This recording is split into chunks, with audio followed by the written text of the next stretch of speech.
হরে কৃষ্ণ। জগৎগুরু শিল প্রভুপাদ কি জয়। হরিনাম সংকীর্তন ইউটিউব চ্যানেলের পক্ষ থেকে আপনাদের সকলকে সুস্বাগতম। আপনারা সকলে ভালো আছেন, আশা করি সকলে ভগবান কৃষ্ণের কৃপায় কুশলী আছেন। তো আজকে তুলসী মহারানী সম্বন্ধীয় আলোচনা করব। আপনারা থাম্বনেল দেখে বুঝতে পেরেছেন যে আমরা তুলসী পত্র ভগবানকে নিবেদন করবার জন্য কিভাবে আমরা তুলসী মহারানীর বৃক্ষ থেকে চয়ন করতে পারি, এবং তুলসী চয়ন কি মন্ত্র আছে, ক্ষমা এবং অনুরোধ প্রার্থনা করবার মন্ত্র কি তুলসীপত্র চয়নের, এবং কোন কোন দিনে তুলসীপত্র চয়ন করা যায় না, সেগুলো বিস্তারিতভাবে আলোচনা করব এবং আমরা প্র্যাকটিক্যাল দেখিয়ে দেব তুলসীপত্র চয়ন করে। তাই আপনারা ভিডিওটি না কেটে সম্পূর্ণভাবে দেখবেন। হরে কৃষ্ণ।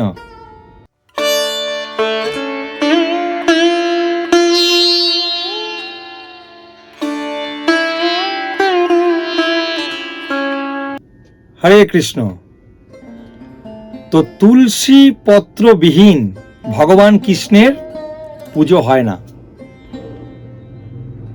সমস্ত শাস্ত্রেই উল্লেখ করা আছে যে বিষ্ণু তত্ত্বের পুজো করতে গেলে তুলসী পত্র ছাড়া পুজো হয় না। তো বৃহদীয় নারদীয় পুরাণে উল্লেখ আছে যে তুলসী ব্যতীত অর্চন নয়। শাস্ত্রে বায়ুর পুরাণে উল্লেখ আছে যে তুলসী পত্র ব্যতীত ভগবান শ্রী জনার্দন কোনো কিছুই গ্রহণ করেন না। তো আপনারা মণি রত্ন যত কিছুই ভগবানকে দেওয়া হোক না কেন, বিভিন্নভাবে সাজানো হোক না কেন, তুলসী পত্রবিহীন ভগবান কোনো কিছুই গ্রহণ করেন না। তো এখন তুলসী, অনেকে প্রশ্ন করেন তুলসী ভগবানকে কোন তুলসী পত্র দেব,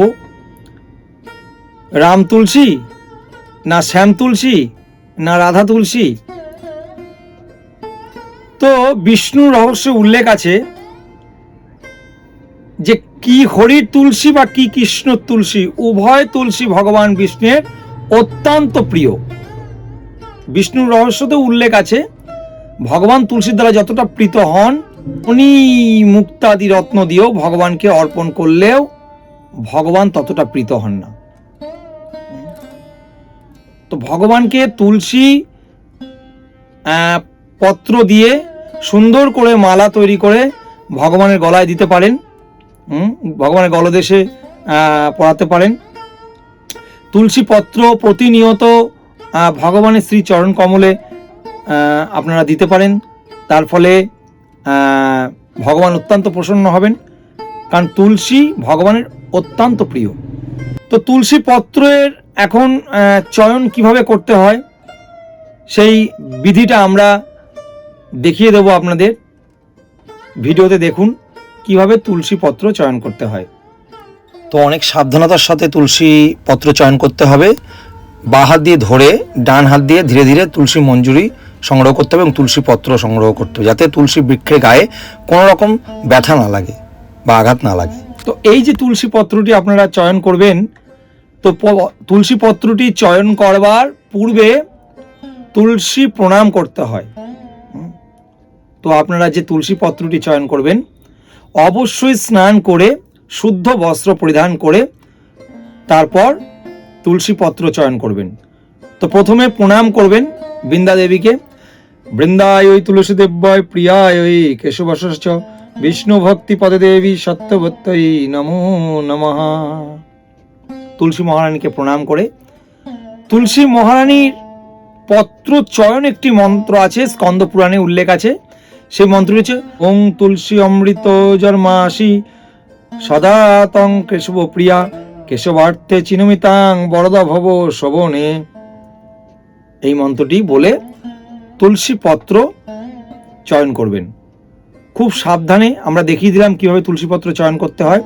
খুব সাবধানে তুলসী পত্র চয়ন করবেন, যাতে তুলসী মহারানীর অঙ্গে যেন কোনো রকম ব্যথা না লাগে। তো একটি তুলসী পত্র চয়ন করবার পরে একটি ক্ষমা প্রার্থনার মন্ত্র আছে। সেই ক্ষমা প্রার্থনা মন্ত্র হচ্ছে চয়নম্বদ দুঃখং চজ্জদ হৃদি তব বর্ততে তৎক্ষমস জগন্নাথ বৃন্দা দেবী নমস্তুতে। এই মন্ত্রটির অনুবাদ হচ্ছে, হে তুলসী দেবী, আপনাকে আমার সশ্রদ্ধ প্রণাম জানাই।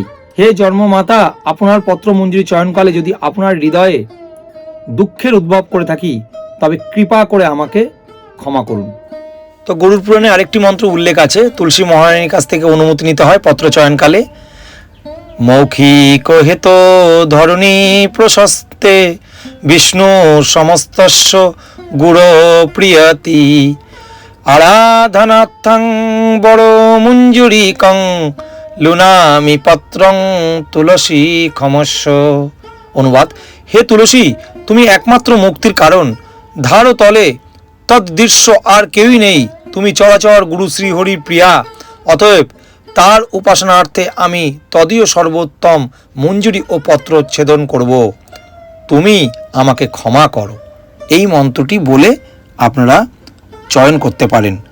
তো যারা এই সংস্কৃত শ্লোকটি উচ্চারণ করতে পারবেন না, তারা হাত জোড় করে তুলসী মহারানীর কাছে ক্ষমা ভিক্ষা করবেন, যে আমি তো সংস্কৃত উচ্চারণ করতে পারি না, তাই আমি আপনার কাছে ক্ষমা ভিক্ষা করছি যে ভগবান কৃষ্ণের পুজো দেওয়ার জন্য এই পত্র চয়নকালে যদি আপনার অঙ্গে যদি কোনো আঘাত বা কষ্ট দিয়ে থাকি, তাহলে আপনি আমাকে ক্ষমা করবেন। তো এইভাবে তুলসী পত্র আপনারা চয়ন করবেন। তুলসী পত্র দ্বাদশীর দিন চয়ন করা যায় না, রবিবার চয়ন করা যায় না, এছাড়া অমাবস্যা, পূর্ণিমা, সংক্রান্তির দিন, গ্রহণ লাগলে, এবং সূর্য অস্তের পর এবং সূর্য উদয়ের পূর্বে তুলসী পত্র কোনোভাবেই চয়ন করা যায় না। ঠিক আছে? তো সেই সব দিনগুলোতে কি করবেন, আগে থেকে তুলসী পত্র চয়ন করে রাখবেন আপনারা। চয়ন করে সেই তুলসী পত্র ভগবানের চরণে নিবেদন করবেন বা ভোগে নিবেদন করবেন। তো তুলসী পত্র যদি আগে যদি একটু শুকিয়েও যায়, তাতে কোনো অসুবিধা নেই, তাও ভগবানকে নিবেদন করা যাবে। অথবা তুলসী বৃক্ষের তলায় গলিত তুলসী পত্র সেটি সংগ্রহ করেও আপনারা ভোগে এবং ভগবানের শ্রী চরণ কমলে তুলসী পত্র নিবেদন করতে পারেন। তো তুলসী পত্র শুধুমাত্র বিষ্ণু তত্ত্বই নিবেদন করতে হবে। বিষ্ণু তত্ত্ব মানে বিষ্ণু তত্ত্ব, ভগবান রামচন্দ্র, কৃষ্ণ, বিষ্ণু, নারায়ণ, বিষ্ণু তত্ত্ব, চৈতন্য মহাপ্রভু, নিত্যানন্দ প্রভু, অদ্বৈত আচার্য, এনাদেরকে তুলসী পত্র নিবেদন করা যায়। তো তুলসী পত্র যেন কোনোভাবেই দেবদেবীকে অর্পণ করবেন না। দেবদেবীকে অর্পণ তুলসীপত্র করা যায় না, গুরুদেবকেও তুলসীপত্র অর্পণ করতে নেই। অনেক ক্ষেত্রে অনেক ভক্তরা বুকে তুলসী পাতা দেয় দেবদেবীর, চরণে দেয় বা গুরুদেবের দেয়, সেগুলো কখনোই করবেন না, সেগুলো শাস্ত্র বিরুদ্ধ। অর্থাৎ সেইভাবে তুলসী পত্র নিবেদন করবেন না। গুরুদেবের হাতে দিতে পারেন তুলসী পত্র, গুরুদেব সেই তুলসী পত্র, আপনার তুলসী পত্রটি গুরুদেবের হাতে তুলে দিচ্ছেন, গুরুদেব ভগবানের শ্রীচরণ কমলে তুলে দেবেন। কিন্তু কোনোভাবেই তুলসী পত্র দেবদেবীর চরণে বা বুকে কখনোই দেবেন না। ঠিক আছে? তো এইভাবে আপনারা তুলসী পত্র চয়ন করবেন এবং করে ভগবানের ভোগ নিবেদন করবার সময় ভোগের উপরে দেবেন, এবং আপনারা ভগবানের চরণে প্রতিনিয়ত তুলসীপত্র দেবেন। ভগবানের চরণে প্রতিনিয়ত তুলসীপত্র দিলে ভগবান অত্যন্ত প্রসন্ন হন এবং ভগবত ভক্তির, কৃষ্ণ ভক্তির বিকাশ হয়।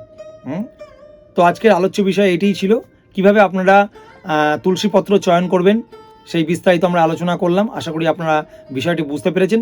যদি কোনো প্রশ্ন থাকে তাহলে আপনারা কমেন্ট বক্সে লিখে জানাতে পারেন। ভিডিওটি যদি ভালো লাগে তাহলে বেশি বেশি করে শেয়ার, লাইক ও কমেন্ট করবেন। আর আপনারা যদি প্রথমবার এই চ্যানেলটি দেখেন তাহলে অবশ্যই চ্যানেলটিকে সাবস্ক্রাইব করে নোটিফিকেশন বেল আইকনটি অল করে দেবেন। আর যারা প্রতিনিয়ত এই চ্যানেলটি দেখছেন এখনও পর্যন্ত সাবস্ক্রাইব করেননি, তাহলে অবশ্যই চ্যানেলটাকে সাবস্ক্রাইব করে বেল আইকনটি নোটিফিকেশন অল করে দেবেন প্রেস করে। ঠিক আছে? আজকের ভিডিও আলোচ্য বিষয় এটাই ছিল, আর বিলম্ব করব না।